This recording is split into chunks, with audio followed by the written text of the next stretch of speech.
It's become very clear that in our time, 2024, as I'm sharing this, our youth are suffering greatly from an identity crisis. The ability to be able to celebrate themselves and who they are and live up to that.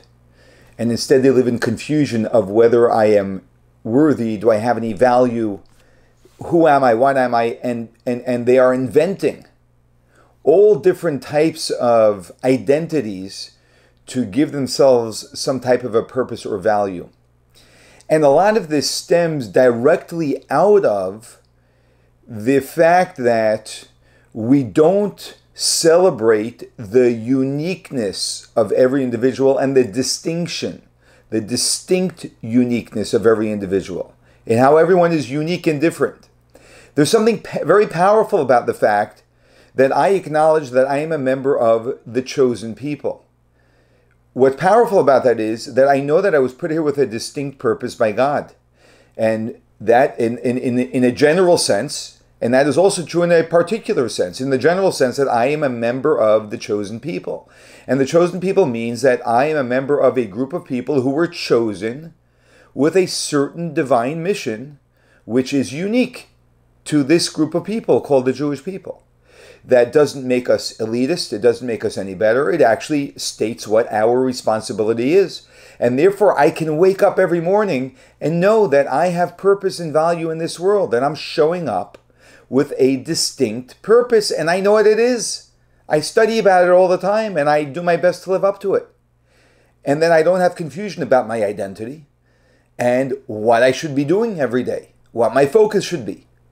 The moment we want to strip those things away from people, and we want to take away the uniquenesses that people have, whether they be in the soulful or spiritual identity, such as the chosen people, whether they be even the external skin color of people, when we want to make believe these things don't exist, we are not doing a service to people. We are creating a deep crisis for people.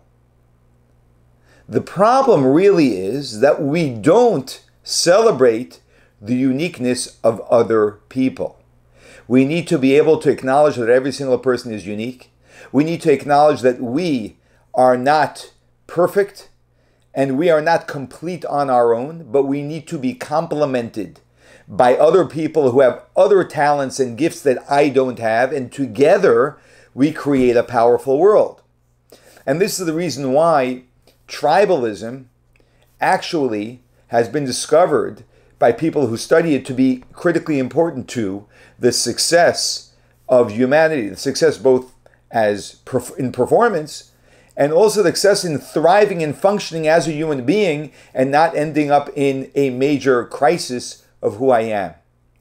And that's because when we are part of a tribe, and that tribe can be, typically that would be a group of people, I know I belong to this group and I have a special role.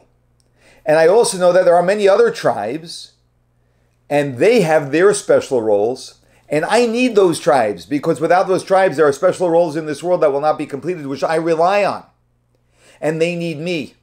And when we see it that way, we actually understand why tribes are very important and why historically we find that human beings thrive very powerfully in tribes. But of course, there is a vulnerable point in tribes, and that is that very often when we are not living out of our higher selves, the way we strengthen our tribe is not by raising our tribe up, it's by putting other tribes down. So we begin to develop an identity for our tribe by pushing someone away, by putting someone else down instead of actually raising ourselves up. And when we do that, then tribalism becomes problematic. And so like everything in life, there needs to be balance. There needs to be balance. And the balance over here is, on one hand, to know that I am distinct and unique, and that I have an obligation to live up to that. And on the other hand, to know that doesn't make me better or superior than anyone. That makes me complementary to others when I show up and extend my offering. And then they show up and extend their offering.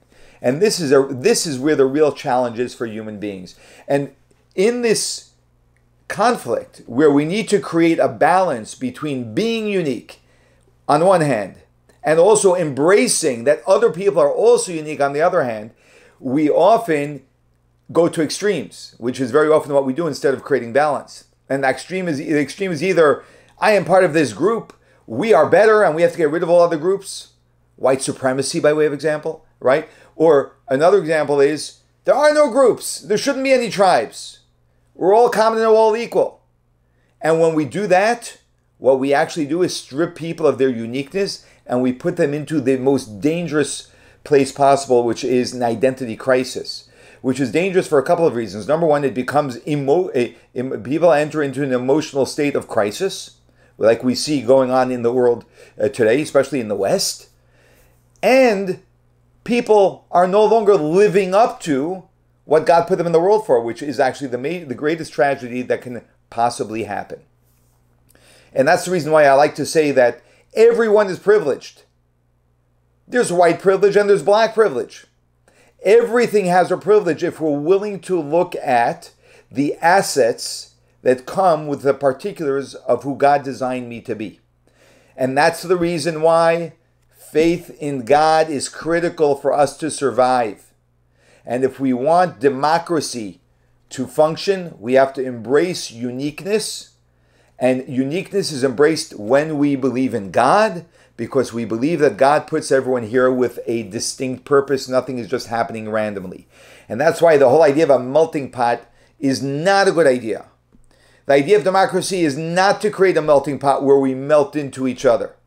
It's where we come with our uniquenesses and we have this very diverse spread amongst our society, which offers us enormous opportunity because we are enhancing and complementing each other from so many different fronts that we have a wholesomeness which is very, very stable and very beautiful.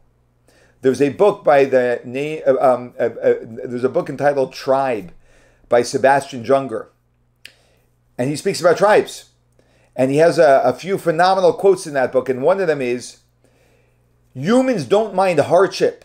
In fact, they thrive on it. What they mind is not feeling necessary. The worst thing you can do to a human being is make them feel unnecessary. And that's when we strip everyone down to our lowest common denominator. How does a person feel necessary? When they understand that they have something unique to offer. And unique doesn't necessarily mean that no one else has the same gift and talent that they have, but it means that there's a minority of people that have that. And therefore, we need you to show up with it. And, but that creates a challenge that I have to live up to that. Humans thrive in hardship. That's the challenge that we take on that forces us to bring out from within ourselves that which we otherwise would never discover. Another quote he has is, "Modern society has perfected the art of making people not feel necessary." That's what our modern society is doing to us today. It's making our children not feel necessary, maybe us as well, we as well, not feel necessary. And that puts a person into an existential crisis. That's the harshest thing we can do to people. And he has one last quote I want to share with you. "Society's evolution has led to an increase in personal freedom, but it has also led to a decrease in personal security." And the reason why it leads to a decrease, if you feel like personal freedom, I can do whatever I want. But if I don't know who I am going to end up in a security crisis. And this is the reason why we must embrace tribalism. This is the reason why I celebrate that I am a member of the chosen people, and every single Jew should celebrate that. This is not putting a feather in my hat and making myself superior to others. It's making it clear to me that God actually gave me a set of responsibilities that He's expecting of me and waiting for me to live up to. And it so happens that my set of responsibilities is quite large. 613 commandments in the Torah. And I celebrate that and I embrace that. That's how God has chosen me. And I would ask you, if you're not a Jew, how has God chosen you? Answer that question and you will know who you are, and you will never live in an identity crisis. And make sure that the people around you in your life, especially your family members, know what gifts God has. Shine light on the beauty of your family members.